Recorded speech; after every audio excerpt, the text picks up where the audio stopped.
Hello! So, tuloy natin ating pag-aaral. No? Meron tayong isang circuito rito. Direct current pa rin po ito. So, ito po sabi, in the circuit shown, yung R is 10 ohms and the electromagnetic force V is 2 volt. What is the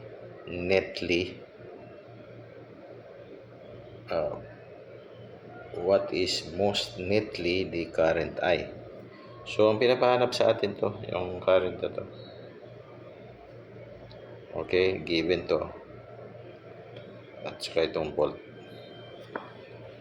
Okay, so, ano approach natin dito? Kung mapapansin natin to,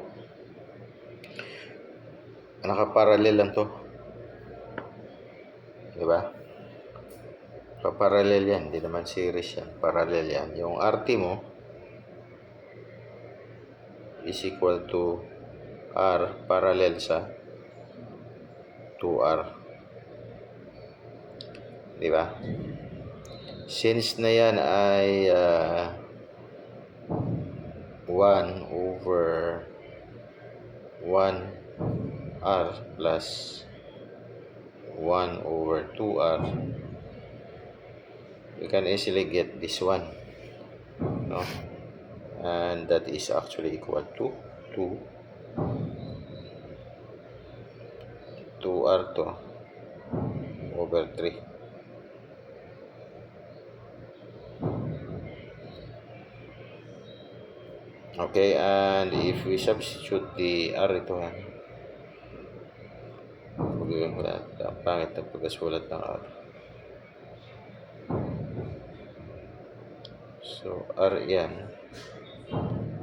So, substitute the value. This is 2 times 10 ohms divided by 3. And that is actually equal to 6.67. po to.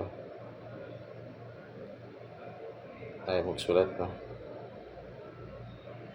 Yan, ohms. Okay, so move tayo to the next slide. So we have gotten the R total, no? We already computed it. So we got it, and now gagamitan po natin ng Ohm's law ito. Okay? Ohm's law gagamitin natin. Kasi ang tanong niya, what is the current? So may resistance na tayo. So we use Ohm's law.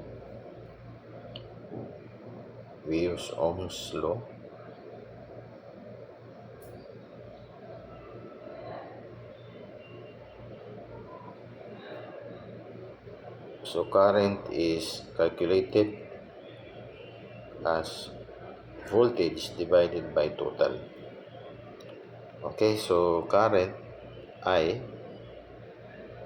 is equal to voltage divided by RT. So voltage is given, right? And that is 2 volts. RT is what we got, yung calculated natin, which is 6.67 ohms. So voltage over ohm is current.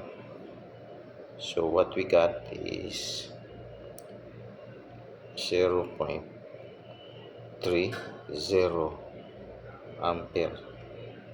So ito po yung sagot, no? Ito yung sagot. Okay, yun lang po.